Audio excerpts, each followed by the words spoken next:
The purpose of this is to reflect on my work, showcase my accomplishments, and inspire other developers. I'm Paul Avalone, and I make games.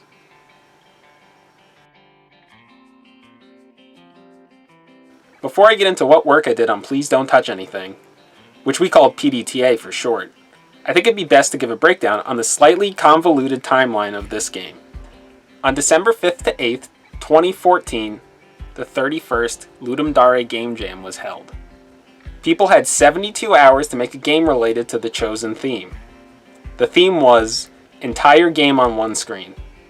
4 quarters, a team comprised of 2 Alexanders and 2 Dimitris submitted a 2D pixel art puzzle game which they called both The Second Thought and Please Don't Touch Anything, because they couldn't agree on the name. The game had 11 endings. You can still play this original version online for free. On March 26, 2015, 4 quarters released a full version of Please Don't Touch Anything, now with 25 endings. On December 7th, 2016, 4 quarters teamed up with Escalation Studios and released a co-developed 3D remake of the game called Please Don't Touch Anything 3D, along with a VR version. This game also added 5 new endings to a total of 30 endings. On February 1st, 2017, ZeniMax announced it had acquired Escalation Studios. Today they are known as Bethesda Game Studios Dallas. At some point in this process, the games were put in the care of Forward XP, a brand new studio. On July 25th, 2019, Forward XP released a ported version of the game to the standalone VR console, the Oculus Quest. 2022 is where I come in. Originally, I was the lone programmer tasked with patching a couple of bugs that were causing bad reviews for PDTA on the Meta Store. The 2 bugs that were causing the biggest issue were these: the phone buttons being double-clicked by the fat fingers of your virtual hand, objects falling through the floor, disappearing, and not respawning properly. Both are extremely frustrating things to happen in a puzzle game.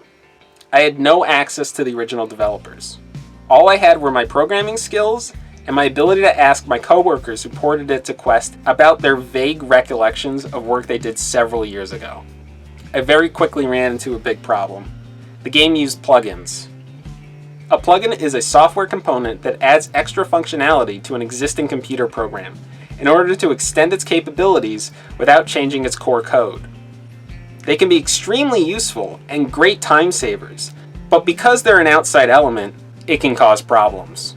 In this case, the plugins were a VR player extension for the game engine Unity. Because the plugins were no longer supported by their developers, it meant I needed to patch the game using the latest version of Unity the plugins supported. The problem was the Metastore required all game releases and updates be in a later version of Unity, a version where the plugins were outdated and no longer functioned. It became apparent that this was more than a one-person job. So after asking for some help, more engineers were added to the project to match the increased workload.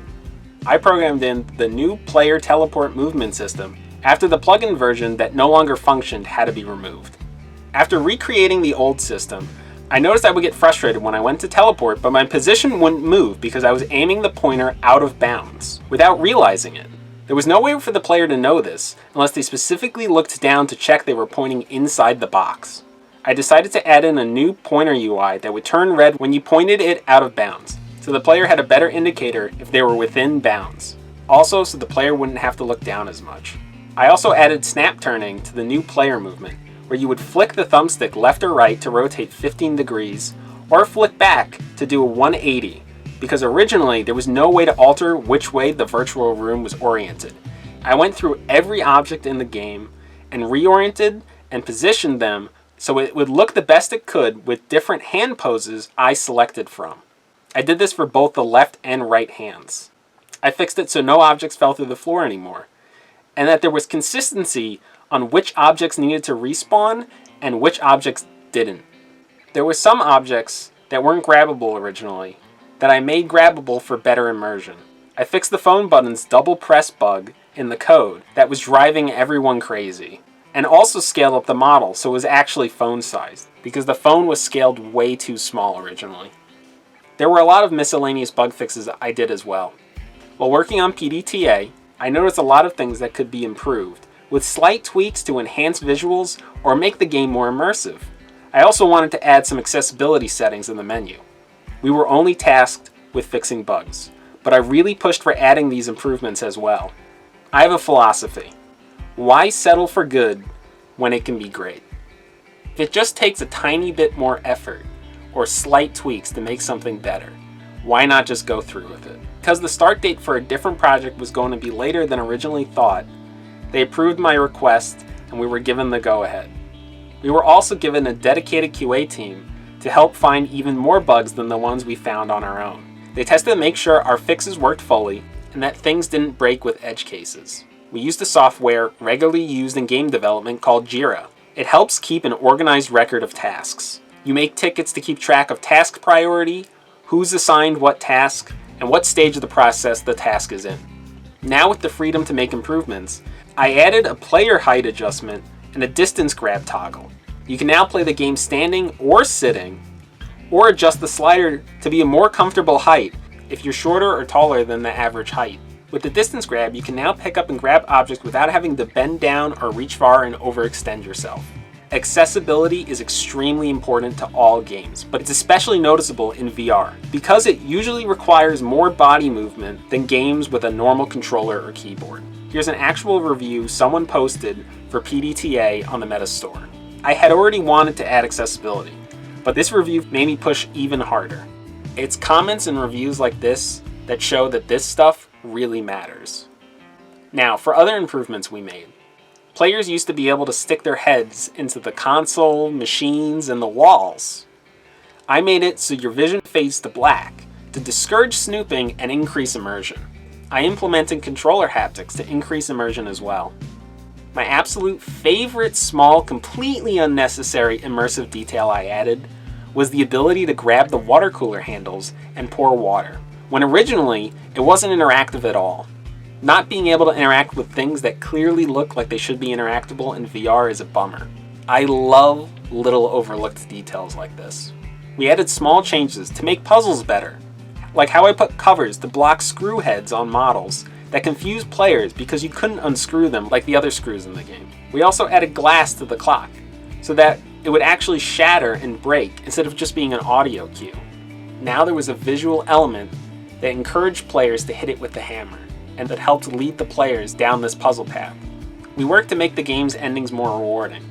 I made it so the happy demons replaced all large objects in the room, instead of just the 3 in the original version. I updated the laser to have added sparks and fire. I worked closely with artists to implement the new demon alien baby model when it was determined we were replacing the old one.